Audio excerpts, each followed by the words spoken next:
تو رسالت کہتے ہیں۔ کائنات میں ہر چیز آپ حاصل کر سکتے ہیں کسب سے، محنت سے، جدوجہد سے، مگر نبوت و رسالت نہیں۔ گویا سیرت رسول صلی اللہ علیہ وسلم کا سب سے اہم پہلو نبوت و رسالت ہے۔ اب یہ نبوت و رسالت اللہ تعالیٰ نے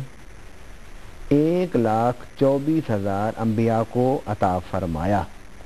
حضور صلی اللہ علیہ وسلم سے پہلے انبیاء تشریف لائے،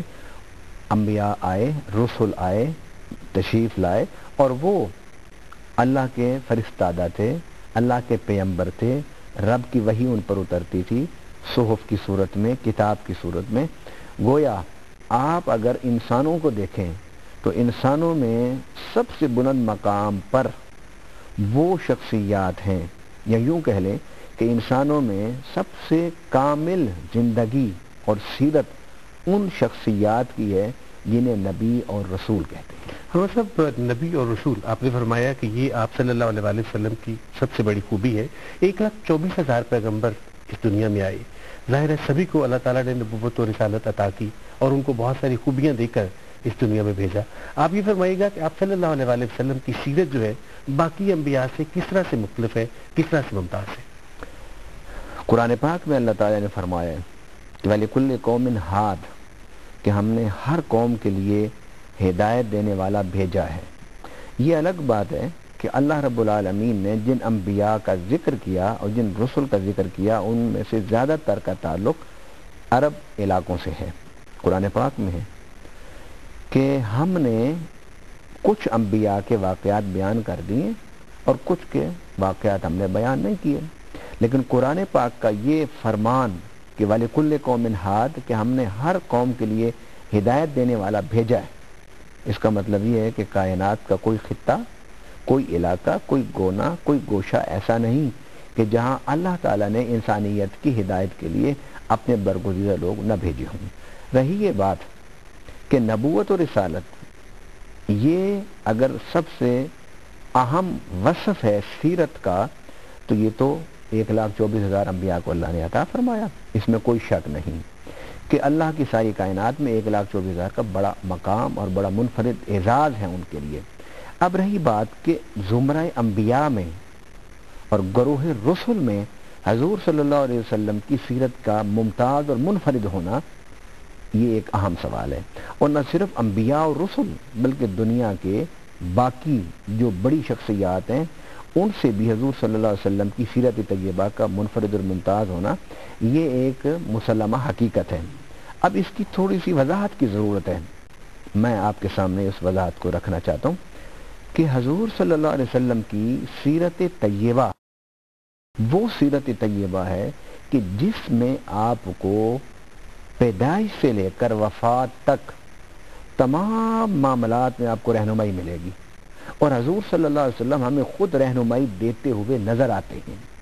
یہ سب سے بڑا منفرد نقطہ ہے کہ جو آپ کو باقی انبیاء میں نظر نہیں آئے گا۔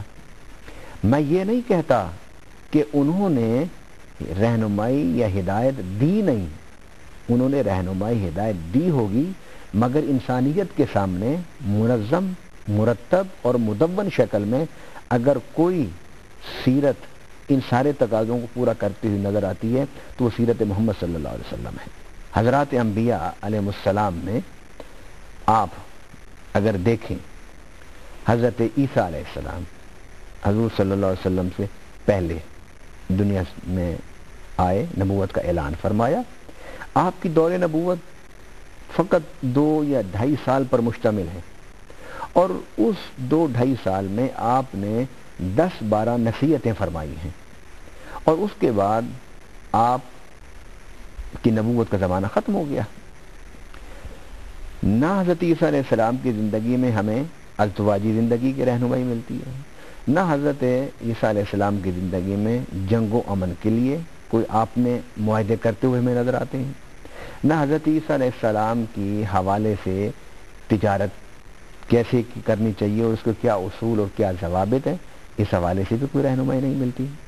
اس میں کوئی شک نہیں کہ حضرت عیسیٰ علیہ السلام ایک بہت بڑے پیغمبر ہیں، ایک بہت بڑے رسول ہیں، اور ایک بہت بڑی ذات ہے اللہ کی کارخانہ کائنات میں، مگر انسانیت کے سامنے جو کچھ ان کے حوالے سے پہنچا وہ صرف چند نصائح ہیں، چند نصیحتیں ہیں۔ آپ حضرت عیسیٰ علیہ السلام کو نہیں دیکھیں گے کہ انہوں نے کوئی ریاست قائم کی ہو، آپ کی سیرت میں یہ نہیں ملتا کہ آپ نے حکمران بن کے لوگوں کو عدل و انصاف مہیا کیا ہو، آپ کی زندگی میں یہ نہیں ملتا کہ آپ نے معیشت، سیاست، عدالت، تعلیم، ان امور پر پریکٹیکلی کچھ کر کے ہمیں دکھایا ہو، ملتا نہیں ہمیں۔ اس سے پیچھے آپ چلے جائیے حضرت موسیٰ علیہ السلام کی زندگی میں۔ حضرت موسیٰ علیہ السلام نے